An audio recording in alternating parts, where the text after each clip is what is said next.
Hey everyone, and welcome back to RoamTips.com. Today we're going to break down how to enable Type to Siri on your iPhone.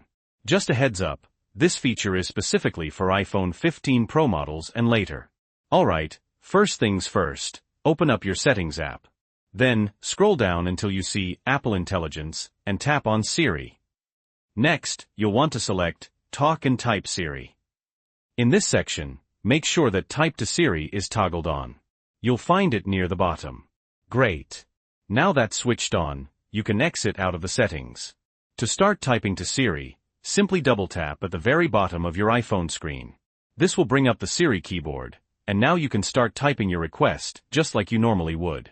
And that's all there is to it.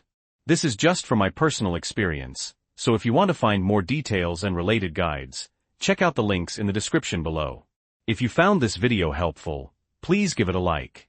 And if you have any questions or comments, leave them down below. Don't forget to subscribe for more awesome iPhone tips and tricks. Thanks for watching.